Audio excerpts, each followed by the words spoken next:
Episode 18 of New and Noteworthy starts now. Hi there, this is Chris Marr from the Marketing Academy podcast, and you're listening to New and Noteworthy with Dave Westwood. Are you ready to experience the future?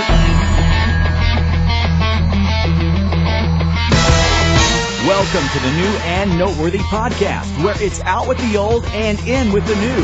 Dave Westwood brings you the celebrities of tomorrow as today's newest podcasters share their stories, their journey, and their show. So get ready, because the New and Noteworthy podcast starts now.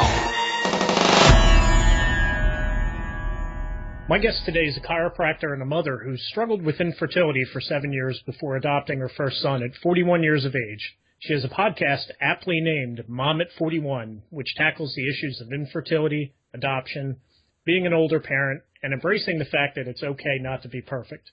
Dr. Karen Osburn, welcome to the show. Hey, thank you so much for having me, Dave. I'm excited to be here today. Oh, likewise. This is definitely a topic that I'd love to talk about. Before we talk about the podcast itself, why don't we talk about your journey and how it kind of led to the podcast? Sure. Well, I'm a chiropractor as well. I've been practicing at my office here where I live in St. Albert, Alberta, Canada with my husband for 12 years, actually celebrating our 12th anniversary this month. And I absolutely love what I do. But to me, my highest core value and one thing that attracted me to chiropractic is connection. And so to me, that's connection whether when I connect with patients in the office talking, I lay my hands on them. And probably about 3 years ago, I think it was, I had a situation in our office where we had a family where we've been seeing them for a while, and the kids were joking with each other. And the sister said to their brother, you know, something kind of like, haha, we don't even really love you because you were adopted. And everyone in our practice knows that we adopted at that time, just our first boy, Tyson, our first son. And I remember kind of hearing that and going, you know what, honey, let me talk to you about adoption for a moment. Like, very respectfully, right? I know she didn't mean it. She's like, I think she was maybe 10 at the time, right? But just kind of one of those stigmas about adoption. I just went, you know what, I want to start writing about some of this stuff. So I had been blogging for a little bit already, and I started to blog about adoption, about parenting, about tough stuff of being a mom. And it was like, of any of the topics that I blogged about, I blogged about nutrition and exercise and purpose and chiropractic, but the ones about parenting, adoption, and again, tough mommy stuff, if you will, those are the ones that exploded. Those are the ones that got the most likes and shares and comments, and even people in the office that would say to me like, oh, hey, Dr. Karen, you know that thing that you wrote about, you know, how it really is hard being a mom sometimes? She's like, I'm really glad you wrote that because I feel that too, and I don't feel like I could talk to anyone about it. So I kept having all these moms come up to me, Dave, that would say, hey, thanks for writing about it, and they would just kind of really confide in me almost, but say, there's no way I could talk to my friends this way. Because, you know, they're all perfect and I'm not, and I must be doing it wrong. And it was just this common theme over and over again that I just kind of went, you know what, I want to create some kind of a community, a space, something to really give moms a voice to talk about this stuff and not feel the shame, the guilt, the feeling badly. Because I just kind of really deep down felt that the more we talk about this stuff, the less difficult that it becomes. There's an extraordinary amount of pressure, particularly on mothers, to be that SuperMom. And obviously you've learned to embrace the fact that you're not perfect. But why do you think there is that kind of pressure where parents struggle with this so much? I think, you know, we could go the whole society route in that too. But, you know, I think what it comes down to, there's a great blog that actually posted up on the Mom at 41 Facebook page recently talking about the village. I think it was something like I Miss the Village. And, you know, it used to be that women had the support of other moms, of their grandmothers, and there was this actual, not just proverbial, but actual village that was raising your kids. Well, now we don't have that anymore. We have, you know, we're all working and we live very far from each other and we probably don't have family around, or if we do, they're really busy too. So we don't have that same village of support anymore. In addition to, we're working, we're entrepreneurs, we kind of, in some respects, are expected to look a certain way and, you know, be really fit and beautiful and everything's great and cook all your own food, but yet it really comes down to that is an impossible, it's not possible for us to really achieve that. So as far as where it comes from, again, I don't know, I guess the whole society thing, the whole SuperMom is kind of, you know, considered the ultimate, if you will, of look, she can do all this great stuff. But then I kind of look and I go, well, no, she's not. And at what expense is she doing all this stuff? So I think, yeah, society and maybe just even ourselves as moms, we just kind of want to do it all. Well, yeah, and I think the pressure, at least being married myself and, interacting with my wife, I know she puts a ton of pressure on herself. Now, one of the things you mentioned in a blog post about being an entrepreneur, and you said it's the worst kind of working mom that there is. Tell us a little bit more about what you meant by that. Sure. Well, I think when it comes to, well, first of all, being a working mom, look, there's stigmas with stay-at-home moms, there's stigmas with working moms, right? But I think, a working mom, quote unquote, would be, okay, she goes to her job, she does her time, and then she comes home. Whereas an entrepreneur, which you and I both know very well, that's a whole different thing, right? It's the switch is never really fully turned off. And so I feel, I guess, that, again, as women, it's the ultimate is still at times seen as your home with the kids. If you're working, well, I guess maybe you just putting career ahead, or maybe you just really you love that part of your life.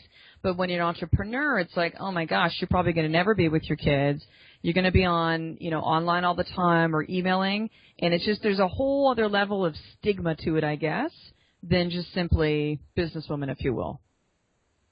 Yeah, and definitely I did not do it, but the entrepreneur as a working mom, I definitely meant to put in air quotes. Oh, that's okay. Yeah. You had another line from one of your posts, and you said, sometimes I feel like I don't belong or fit in, and I don't always play nice in the sandbox. So talk to me a little bit about that line, because I think it's kind of emblematic about what your whole blog and your podcast is all about. Mm-hmm. Yeah, I guess for me, probably since my early 20s, I've always felt like I've done things different. And I don't really know how to explain it any other way outside of, I guess I don't feel badly if I go against what other people think. Definitely in my 20s, it was more from a place of, like, aggression, right? Like, screw you, I'll do what I want. But, as I've matured a little bit now and at 45 what I am today, I think just being okay with being different and being me and not feeling like I have to just follow the way that I'm supposed to be as a woman or as a mom. And, I guess I don't really know how else to explain it, except I just really felt like I never really fit because I just thought very differently. That's why it's so cool when I connect with people like you and others that are very much aligned. It's like, oh, my gosh, I found people like me. This is so exciting. And then, as far as then the feeling like I don't fit or belong in motherhood, to be honest, I still feel that way at times, right? My oldest son is 4. So we adopted our first son, Tyson, both from birth, and our youngest son, Kai, is now, he just turned 1. But because I didn't have the experience of being pregnant, right, or giving birth, or breastfeeding my children, I don't have the same stories. I don't have the same language. I don't talk about losing the baby weight or what that was like. Like, I had a mom to me the day, we had a Skype call, and she's like, well, you remember what it's like when you're pregnant. You know how you're really crazy the first little bit? And I was like, actually, no, I don't. She's like, oh, yeah, sorry, forgot. Like, it was almost this awkward kind of thing. And so I guess that's where I feel like I don't really belong, because as an adoptive parent, and we were chatting about this just before starting as well, too, by all means, these boys are my boys, right? I'm their mom.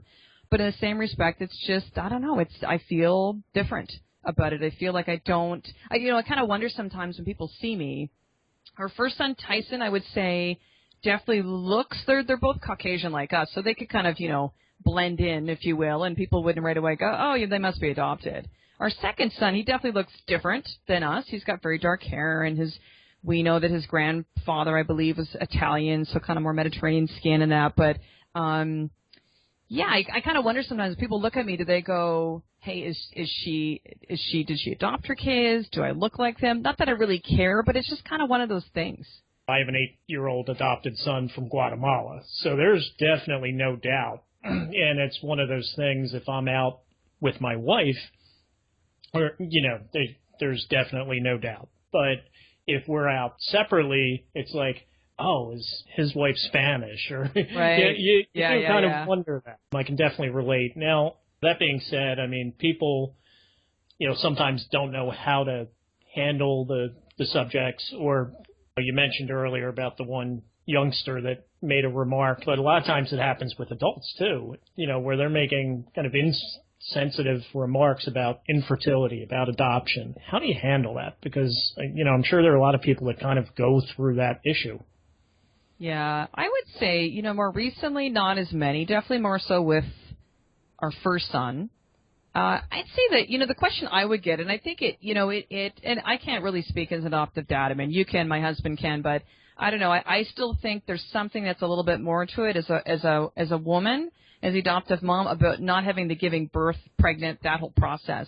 But I know I've had people say to me, where's his real mom? And I would, at first it would just be this like real hurt and this just like piss. People would say, I know they didn't mean it, but I would just be like, well, you're looking at her right now. And they go, oh, again, I probably didn't help with the awkwardness and them feeling uncomfortable. They didn't mean to. But, I would have that. The thing to me that, and this might sound funny, the one comment that to me seems so funny, and I know people, again, they mean it with the best intention, but when people will say, oh, they're so lucky to have you, like somehow, or it's so good of you to adopt those boys, like somehow I adopted a puppy from the pound. Do you know what I mean? Like I'm doing them a favor by bringing them to a good home, and they fail to understand, I think, really what the birth mom goes through in this whole process. But yeah, how I handle them, I think better now than I had before. And you know what? I just simply feel now that it's an opportunity for me to educate that person about adoption, right? Because people don't know. They don't know, and that's where I think you totally have it right. They don't know what to say, so they don't say anything. Or if they do, they were concerned about saying the wrong thing. You mentioned about husband and wife kind of having different viewpoints on the adoption and different experiences. How difficult was it to come to the conclusion for you, compared to your husband, that giving birth to a child likely wasn't going to happen? That's a really, really good question. I've had that asked before, too, in other podcasts that I was interviewed in. And I can't remember, I was kind of talking to my husband Ed about it later, and I don't know. I can't really speak too much for him. I think it was really us together, because, I mean, as much as I just said before, hey, I think it's older or it's more difficult as the woman not being able to give birth and that. But I know Ed's also said to me, he's like, yeah, but it's kind of difficult knowing that maybe I was part of not being able to help with that, right? So I think we came to it together. But I think I'll tell you what, for me, and I don't know if this is the same with you and your wife, but for me, not being able to give birth, the acceptance of that, if you will, and I'll kind of air quote that one from where I'm recording, is still ongoing for me. And I know it's funny when I say this to people, and this might kind of sound weird, and I think if you aren't touched by adoption in some way, it's hard to really understand.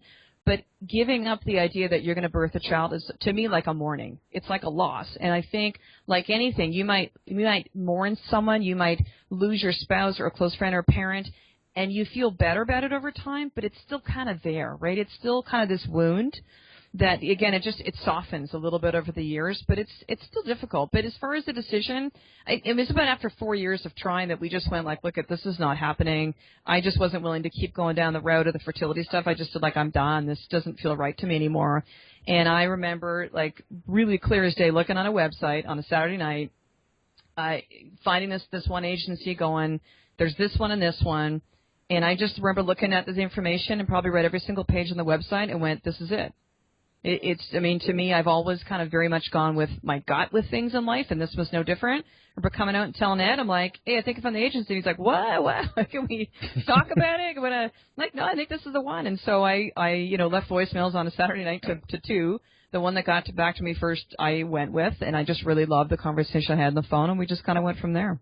Well, and that's interesting because I think, like your experience, my wife definitely over the years has obviously become resigned to the fact, but at the same time, I think it's harder on the woman. But the difference that we had was I was the one that was like, hey, you know what? Let's adopt. Yeah, we're good with it. And I think it took some more time for her to kind of come around to that idea. Whether you have a child by birth or whether it's through adoption, there comes that moment when you have that where you first bond with the child and everything kind of feels real. When was that moment for you? With my first son, Tyson, because we were there during the birth mom would want us to be there at the hospital, and we weren't in the room, but we were kind of right outside, and the door was just like open a little bit. So I remember I heard him cry for the first time, and then I could kind of see him as the nurse was bringing him over to kind of clean him up and stuff like that after his birth mom birthed him. And I just remember at that point, like I blogged about this too, and it's funny because even as I share the story, I'm like, okay, don't cry. It was like 4 years ago. But I literally remember just dropping to my knees and just sobbing and just going like finally. And I don't know. I think from there, I mean, that was it. That was hearing him cry, and that was, holding him was pretty epic for the first time. We've got some great pictures that his birth family took of us, and it's funny because I look at us back then, I go like, God, we look like kids, first of all, and even though it's just 4 years ago, and second of all, you can just see the look on our face is just like awe and wonder, it was just like frozen time stood still. With my second son, Kai, because we didn't have the same kind of experience with the birth mom or birth family. She never wanted to meet us. She basically gave birth, and that was kind of it. And so what happened when he was born is he was jaundiced. So we went to the hospital when the placement was finally done, because it was a crazy 36 hours to get to that place with Kai. And then when I went back that night to see if he was ready to be released, which he wasn't, I was able to kind of take him into a room, take him out of the UV lights, so I could just hold him and snuggle him. And he was so small, too. He was like 5 pounds, 5 ounces at birth. And I just remember holding him and rocking him and singing to him. And, that was it. That was it for me then. That's really cool. I'm trying not to cry, too, by the way. So it's okay. Yeah. I'm kind of a wuss that way. That being said, I mean, you talked about, your experience with adoption. And there are different types of adoption. I don't know if it's different. You're in Canada. I'm in the United States. But with open and closed type adoptions, as well as domestic and international. So obviously yours was domestic. As far as the open and closed aspect, you kind of briefly alluded to it, but is it the same way in Canada, in that an open adoption is that, hey, you may see that birth mother at some point down the road, but it's still your child? Obviously. Yeah, absolutely. I mean, I think I could be wrong on this, but I don't think closed really exists anymore in Canada. So closed would be what most people think of as adoption. So the birth mom has the baby.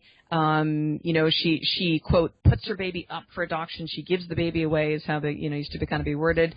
And then it was thought that it's best for everybody. Don't tell the child. The birth mom will forget, and everything's good. Well, guess what happened? They would find out at some point, right? The birth moms would continually wonder, how is my child? And so with the open adoption system, it's really, it's out in the open about the adoption, and that, the arrangement you make with the birth mom or birth parents is kind of whatever you want to. It's really, legally it's a verbal agreement. Unfortunately, I have heard some situations where adoptive parents will say, yeah, we'll keep in touch, and then don't hold up their end of the bargain. I know that definitely happens. For us, it's like, again, with Kai's birth mom, she didn't want to meet us or have any association. We hope that'll change. But with Tyson's birth mom and his birth dad, who's now kind of back in the picture, there's no way that I would ever consider not having contact unless she or he didn't want to. Because I know that, and what they've really found is that for the kids to just know that, hey, what did my birth mom look like? Did she like the same things I liked? What did he look like, my birth dad? We're simply curious about our history, right? And so it's not as if they kind of are confused as to who is my actual mom. But, that's quite clear. But it's knowing where they've come from, so that those same questions that come up later, and what used to be is that kids would then, kids, once they become adults, they start searching out their birth parents. They just want to know about them, right? They want to kind of get it. Or maybe it was a situation with the adoptive parents that they didn't feel comfortable talking about it.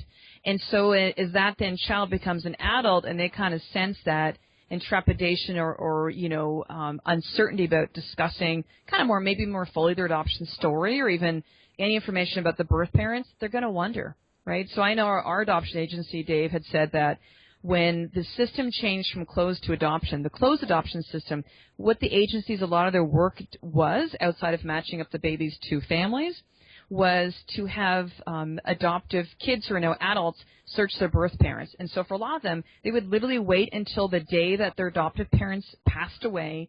They would come from their funeral in their funeral clothes to the agency and say, I now want to find my birth parents, because they had felt that somehow they were going to feel badly, or maybe the adoptive parents even said, hey, you don't need to know that, you don't need to know about your birth parents. I'm your parent, and it was all uncomfortable. So again, with the open system, there's none of that stuff, right? There's none of that stuff. And we really we've started talking to our boys about adoption from when they were babies. I would talk to them about it. What age do you think it's kind of appropriate to discuss with your kids? And I guess since you've already done so, you've kind of answered that question. But Yeah. at what point do you think they kind of, I guess, grasp the concept? Well, our oldest boy, Tyson, he's 3 now. He's almost 4 now. So I kind of started talking a little bit more about, we would talk about birth mom and birth dad, and I would tell him, so basically this is how I explain it to my kids, Dave. And I do to Kai as well, too. But, of course, Tyson, Kai's just sitting there. Tyson, I can have a conversation. But I'll basically say to him that, buddy, you grew in your birth mom's tummy. Her name is Chanel. You grew in Chanel's tummy, and Mommy wasn't able to have a grow baby in her tummy, but your birth mom, Chanel, was. And so, but she wasn't ready to be a mommy yet. So she said she wanted to find the best mommy-daddy for you, Tyson, and she chose Daddy and I. And we're so happy that she did. I mean, that's the story, right? And so as far as what he gets of that, like, I think he does a bit more, but he also, I think it's a big thing to even just understand. Like, one of my brother's boys was over for dinner recently, and so we're trying to have him explain to him what a cousin means. He goes, no, Tyler's my friend, and I go, yeah, buddy, but he's your cousin. Like, even like those kind of things, like cousin and niece, nephew, aunt, uncle. That's a little bit harder for them to grasp. You throw birth parents into the mix, and it's just kind of a little bit tougher. So he kind of gets it. I'd say within the last year he's understood a little bit better. I'll say, who's your birth mom? He'll go Chanel, and who's your birth dad? It's Zach, and he knows that we see him. I would say we meet with his birth parents about every 3 months or so. And to be honest, it's not like some families, adoptive families and birth families, they're like one big family, man. But for us, it's just it's not. You're in a situation where you're kind of thrust together, and you probably wouldn't have otherwise, right? We're just different people. It's not a judgment. It just kind of is. And it doesn't mean that we don't care about them and love them. It's just we don't have a whole lot in common outside of our boy. And so I know even for Tyson, like, I'll kind of say, like, hey, let's meet with Chanel. And he's like, nah. Like, he's not super excited to see them. He likes to see them. But yeah, I think it's just, I mean, for him, it's so natural because it's always been what we've talked about. So just kind of good to answer that question. I think from the beginning, I think the more that you delay that, the more questions there might be as to why didn't you tell me sooner. I live my life so open and vulnerable and raw. I just don't feel how, parenting, and specifically when you're adoptive parents, should really be any different. Absolutely. And I know with my son, he knows he came over in a plane. So he hasn't, gotten to the point where he asks a ton of questions, but just every so often, it's like out of the blue. Yeah. He will ask stuff. So, and we've tried to be pretty open about it. It's definitely something I can relate to there. We talked about kind of the insensitive remarks from people that interact with. And I recall an instance where I had a friend who said to me that, that likely they would have a hard time feeling the same way about an adoptive child as they would their own kids that they gave birth to. So this particular person's a parent that has 3 kids right now. What would you say to them, having gone through, because these are your kids, Yeah. And there's no doubt about it. Well, I don't know. I think to me, I guess, I don't know. Look, I come from the standpoint of I don't really judge what I don't know.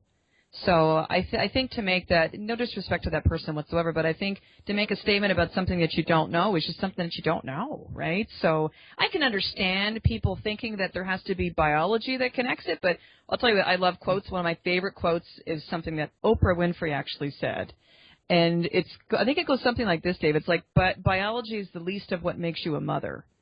And so, and I don't really know what reference that she was making with that, but I talk about that quote often because you'll see it actually in a lot of adoptive stuff that we'll talk about that one. I don't think you have to have biology to make you a parent. You really don't.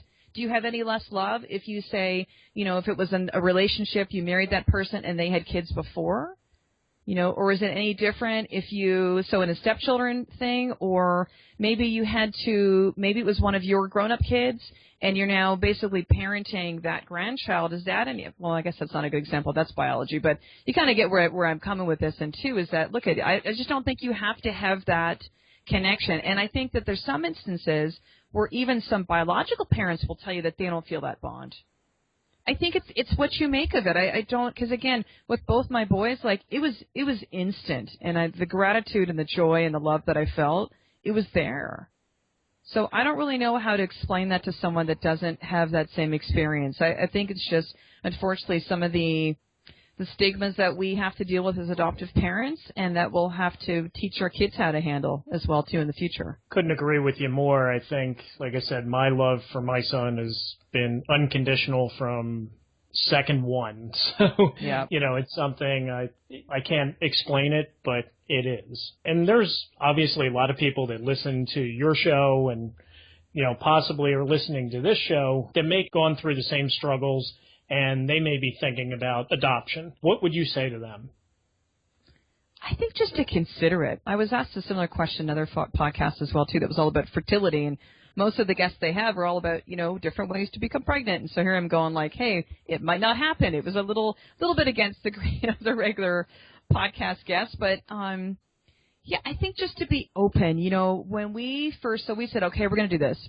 And then we go to this pre-adoption seminar, which is a 2-day thing for us to adopt in Alberta, and where they go through a lot of the questions and stigmas and a lot of the things of, are they going to not think I'm their real mom or my future kids, or can the birth parents take them back?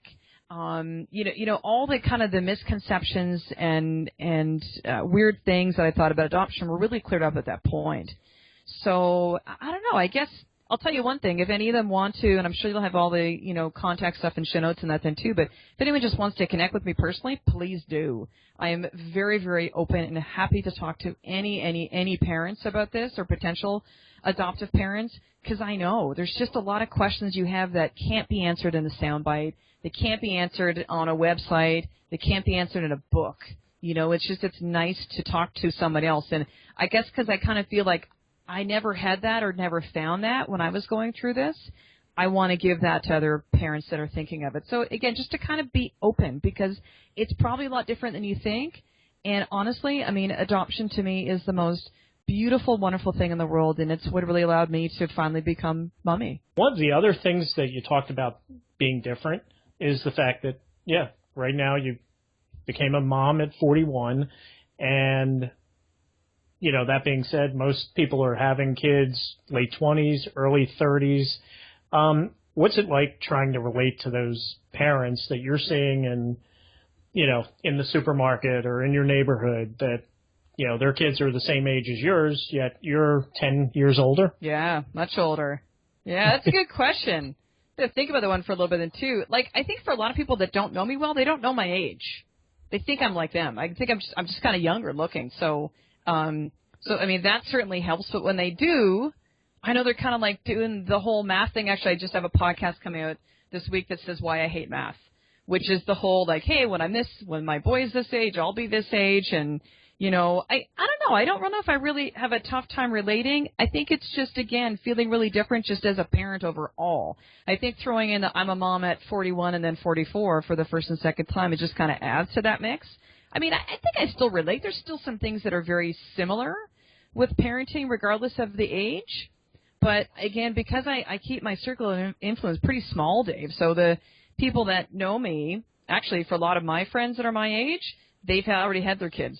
And so I don't really have that, like, how do I relate with younger because they're my age, but they've had kids at the 20s and 30s. So, yeah, maybe it's, again, just kind of looking younger. Maybe my kids, they just assume I'm younger because my kids are, and that kind of gives me a bit of a pass. But it's more like in conversations. You talk to someone, you're like, hey, that movie? And they'll go, no, I have no idea what you're talking about. And you go, oh, right, I forgot you're like 31. Right? So I think it's more of those things. That's when it comes up for me. You brought up an interesting point, though, because I kind of go through this myself where, I have a third grader, yet some of the friends that are my age, their kids are graduating high school and going to college. So, can you relate on the same level as them in that respect? I'll tell you what, I think if anything, I try to find the similarities. I already feel so different all the time. It's like, I think I kind of reach for and try to look for how are we similar. Or if anything, I appreciate I have friends that have older kids because I'll just be like, please teach me. Please tell me this will get better. Please tell me, and some then too will share with me some of the teenager stories. And those are the ones that will be like, okay, you can really stop talking now because I don't want to hear anymore. My kids are just little. I'll get to there when I get to there. But, I think I want to look, again, I want to look for how I'm more similar than I'm different. Again, I already feel that way a lot of the time.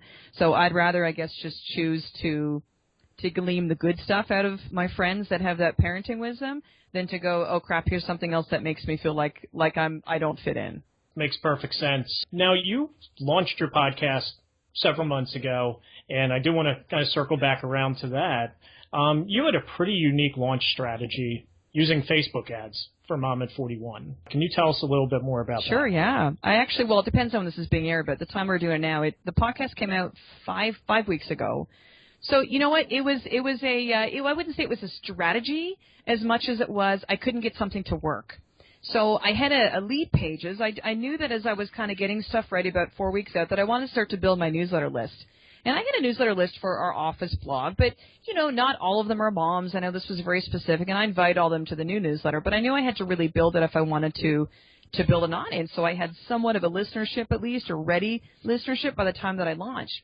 And so my lead pages, I was unable to put it onto Aweber for whatever reason for my newsletter, and I was getting frustrated, and so I contacted lead pages, and I just said, well, I'm just going to throw it up on Facebook. Like, screw it, because that's my other option. I'll just start this Facebook page earlier. So that's really it. My strategy was like a stumble. And so what I did then is I just started to really target specific age. I went from women from 35 to 55. Keywords were things like, as you would think of, parenting, mom, motherhood. They had an interest in Mothering Magazine or Working Mom. Adoption, of course, was a big one, foster care. And I just started putting out those Facebook ads that were just really like a promote your page. I did the same thing for the website because we had the URL was actually linked from the opt-in. So if they put in the mom@41.com, they got to the launch page, which had the opt-in for the newsletter. So I did both. But, I remember being online, starting to get some likes. I'm like, this is kind of cool. And then being online and just seeing more pop in just as I'm like doing other stuff on the website. I'm like, holy crap, this is getting really big. And so I was growing by anywhere from 100 to 200, 220 likes a day. Like, it grew really, really fast. And then what I did as well as those two things is I boosted some of my posts. And these were all ones that were definitely very emotionally based. Many were about adoption, and they were often just pictures of them. So one of the ones that really, really hit was a picture of me and my boys when our son Kai was just probably like 2.5 weeks old. So he was just like a little peanut. It's just me, Tyson, and Kai, and I have this smile on my face. So my eyes are kind of closed a little bit. I actually might have been sleeping a little bit because he was a newborn. But our photographer took, and it's just this. I just love the picture. I look at it and I go, I look very grateful. That's what I was thinking. So I just took that picture, put it on a PicMonkey, put my logo in, and on the picture I said, this is what gratitude looks like after 7 years of struggling to have kids. That's it. And then I boosted it to that same target audience, and it exploded. Like, I probably had 1,500 likes, 150 shares, tons of comments. And so once I saw that, I went, oh, okay, these are really cool. This is really getting the message out there more than the sponsored posts and the like my page kind of thing. So I just continued to do those on a regular basis and just really test it. And if it kept getting a response, and I just kept adding, a little bit more money each time until it just kind of stopped. Now that you have launched, and you said it's been about 5 weeks since you launched, have you seen a lot of those Facebook likes translate into listeners? That's a good question, right? You got the whole Facebook algorithm thing. Like, so by the time it launched, I had gotten to 3,000 likes. And then I kind of backed off because I went, okay, now it's like the podcast. So I want to kind of have this take over and have this be the voice or the message. And so now we're at, I think, about 4,150 likes. And I've had the Facebook page up for now about, I guess, 8 weeks, something like that, 9 weeks maybe. Yeah, I don't know. I haven't really tracked kind of where they're coming from. I'm just looking at my Libsyn stats and seeing, how many are there. But definitely like a lot of comments that I'm getting on the Facebook page, personal, like private messages coming through, just emails. To be honest, even though I got into New and Noteworthy, pretty quickly in about a week and a half, it was still kind of a while to get a lot to what I think was the downloads that I should be seeing at that point. Because, again, with the Facebook algorithm, we know that not everyone's seeing our posts, right? And so between that and Twitter, I don't know how many of those Facebook fans have kind of translated over. That would be a great thing to do as a survey, for sure. And, I post the episodes up probably 4 or 5 times a day. And now that I've got, at this point, I think it's 21 episodes, and I'm just kind of, either promoting the new one that's out or putting some other ones that are up there and just kind of going from there. So I'm hoping a lot of them are translating to listeners. But I think it's a little bit too early to kind of tell at this point. What was the biggest challenge to starting the podcast?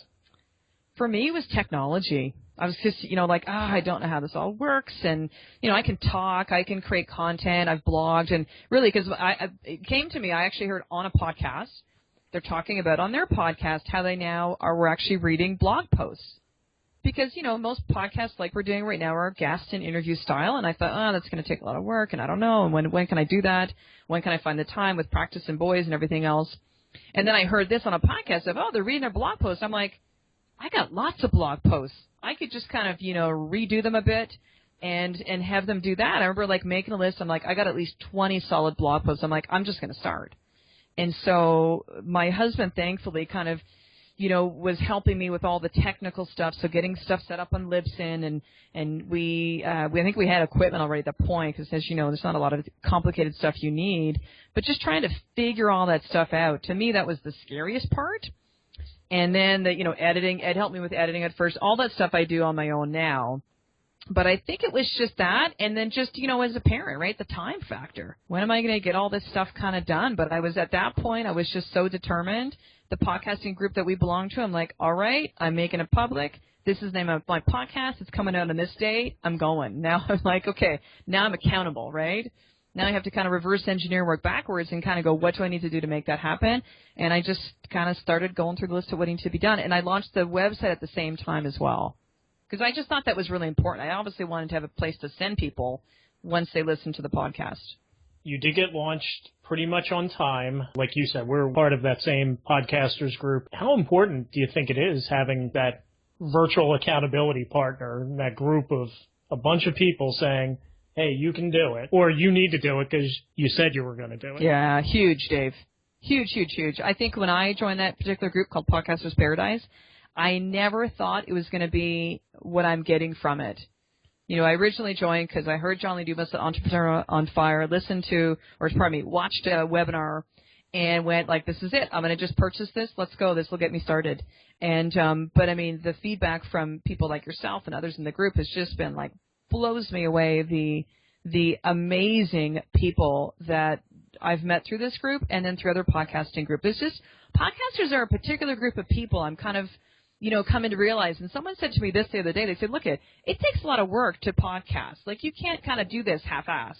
And so, their kind of theory was it's probably going to, pretty much attract those overachievers or higher achievers or ones that are not afraid to kind of head down and get the work, put the work in to get it done. So they kind of said that's probably why there's a lot of us that are like us, right? That kind of connect with each other so easily and openly. But no, I think being part of the group is huge. Plus, just because podcasting, even though it's not new, is still such a new thing to people, right? You probably know. So hey, I'm doing a podcast. What's a podcast? And you're going, what do you mean, what's a podcast? This is 2014. That purple thing on your phone? Yeah, that's a podcast. Yeah. So yeah, I think having that connection with the group, the accountability and support is huge. I don't think I could have done it without this group, really. There's no way. At least not well. Yeah, I don't think I would have been launched if not for the group myself. Now that we're 5 weeks in, what's your biggest thrill with the podcast to date? It's a good question. My biggest thrill. It's still a thrill to see me in iTunes. Maybe that's an ego kind of answer to the question, but that's just being honest. It is. It's pretty thrilling to kind of see that. I think it's thrilling to see people listening to it too, right? So when I'm seeing, especially in the past probably week or so, I've had a much bigger jump in downloads and listens to the podcast. That's exciting to me. It's exciting to me to have people comment back. So I was just in my practice this morning and working with patients, and one of our patients, Michelle, who I know listens to the show, she's like, oh, yeah, that episode about you talked about, is your kid an odd dog? She's like, my kid's totally like that, and I love that you talked about that, and that it's okay to be different. And, so, I mean, those kind of, whether it's conversations face-to-face or for a lot of the listeners, they're not local, right? They're kind of from all around the world. Getting that feedback is huge. So I know I put this on the Facebook page before, too, of hey, if there's something you want to talk about, or I just shared, maybe someone's words that they share with me about saying thank you, not as a pat on the back, but almost to make it okay for other people to come forward to do the same, because it helps me know that my message is getting through. All right, I wrote this post about a week ago because I was getting a little frustrated of a lot of activity on the Facebook page as far as likes, but it was like, where are the frickin' comments? Like, you guys got to let me know what you want, right? And so I kind of just put out that message of saying, hey, if there's stuff you want to hear, email me, private message me, post it here. This community is for you. I did this for you. And so the more that I kind of know how I'm doing, the better that this is going to be, and the more that I can help you. So I think, yeah, having that kind of give and play and feedback to me has probably been the greatest joy. Well, and it's interesting that you bring that up because I'm sure from doing a blog and being on Facebook, getting that feedback in those platforms generally is a lot easier than the podcast. Because they're off listening to their podcast, they have their headphones on, they're not necessarily interacting with you, whereas a blog post, yeah, okay, I'm reading the blog post, comment right at the bottom, boom. Right. Same with Facebook posts. Yeah. So, but even then, though, Dave, I find that people are reluctant to. They're reluctant. Like, they'll tell me, they'll go, hey, I really like that. And I'll go, awesome, I really appreciate that. Can you put it in a comment? Like, can you have it so that other people can then share it and again, not as a pat on the back or the social proof. That's a cool part of it too. But just so that other people can see that. Because it's like, it takes someone to get the ball rolling, right? And I think for some, too, they kind of have this thing that, hey, I love what I do. I love my message. I'm a very passionate person. But I'm no different from everyone else. I'm just someone that took action. But they kind of think that they put me on this pedestal almost a little bit like, ooh, I don't know if she's going to return my email, or I'm somehow this very, uber important person that doesn't really have time for those things. And I know from the Facebook page, and I think part of the success is I made it, really part of my vision was that every single comment, every single one, and sometimes it was honestly hard to keep up with it all, I commented back. And not just like a, hey, thanks, or a smiley face. Like I just really put some thought in, or maybe would give them, hey, listen to this episode, it talks about it more, like just to have that connection. But yeah, I just really want to make it okay for listeners or people reading the blog or people listen to your podcast today that we're chatting, if they want to talk about this stuff or adoption, that I am available. Again, when I say my highest core value is connection, I don't just say that because it sounds cool. Like that is totally everything of what I am. And that's connection with myself first, with my family, and then with other people. Because I really think that's what makes the world wonderful is these connections. I agree totally. So what can listeners expect in future episodes of Mom at 41? This is a cool question because I originally actually, I thought, okay, I got these blog posts, I can get the podcast out, boom, but I want to eventually bring on guests. So about a week or two ago, I got an email from Josh Shipp. Josh Shipp, I heard on the School of Greatness podcast with Lewis Howes, which was one of the first podcasts that I originally heard and went, oh, my God, this podcast and stuff is amazing. And he has just great guests on. And I remember hearing Josh's story. And I think being an adoptive parent resonated with me that he grew up as a foster kid, troubled kid, angry, finally had a family that just really loved him and cared about him and completely turned his life around. And so now he's written a few books. He has his own podcast now called Parental Guidance. He is considered, what do they call him, like the teen whisperer. He's had a show on A&E, and so he sent me an email, and I think the reason why is because he's seen we've kind of been neck and neck and new noteworthy. So he just sent me a really quick email saying, hey, congrats on your podcast, keep it up, great work. And I was like looking at this going, he sent me an email? Like I was really kind of very, very thrilled about it. I was like, wow, this is kind of cool. And so I just emailed back saying thank you. I didn't ask for anything. And I just said, thank you so much. This means the world to me. I appreciate your support. I'm going to help to promote I'm going to put up your podcast. I listened to it, and it's really good. And anything I can do to help, please let me know. And he just emailed back and he said, yeah, great, thank you. Anytime if you'd like me to be a guest on the show, I'd be happy to do it. I'm like, okay, this is a sign now. Like I got to bring on guests. So I've got Josh Shipp is booked for next week, and I've got actually my first one I have booked for a guest interview is this Thursday. And I've got about 7 booked. And I basically, last Tuesday, I went, this is it. I'm doing it. Got stuff set up on my Schedule Once program. I got my interview flow set up, got it all ready to go, and send out invites. And I sent out, I think, about 11 so far. And I've had 7 book and just a couple more that are just figuring out times. So Josh Shipp will be on. Best-selling author Carl Honoré is going to be on the show. I've got Seema Shapiro, who has a website, and she's a writer for HuffPost. Her website is called Mothering in the Middle. And I actually just reached out to her to say, hey, I'd love to contribute a blog post. So yeah, I'm pretty stoked. And then I've got just a lot of, I don't know, I guess you would say regular moms that I think have some really great stories to share. So the interviews will actually start in about a week from when we're recording right now, Dave. And I think this will just be another kind of layer, another way to really provide value to all the Mom at 41 community. That's awesome. And I'm already subscribed. I will definitely be listening and make sure that I put the word out as well. One last question that I ask everybody that comes on.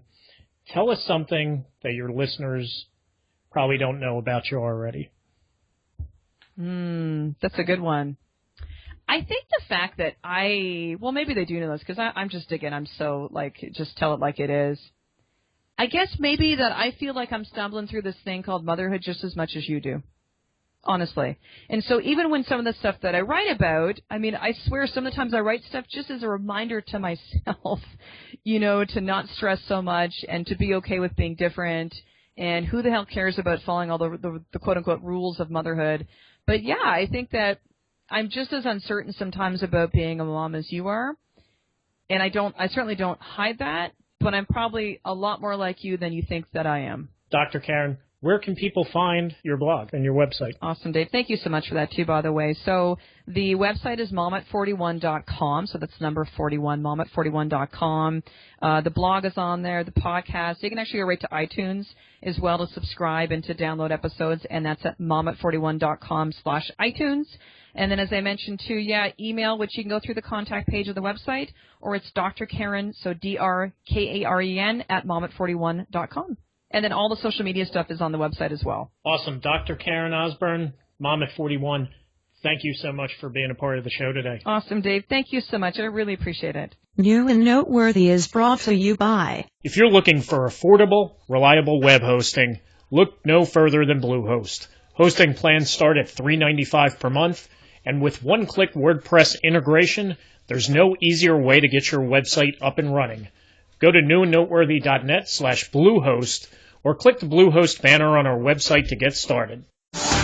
You've been listening to New and Noteworthy. To get show notes for today's episode, along with other great resources, go to newandnoteworthy.net. You can also connect with the show at the New and Noteworthy page on Facebook or follow Dave on Twitter at Q Westwood. And if you like today's episode, don't forget to subscribe to the show and leave a review on iTunes or Stitcher.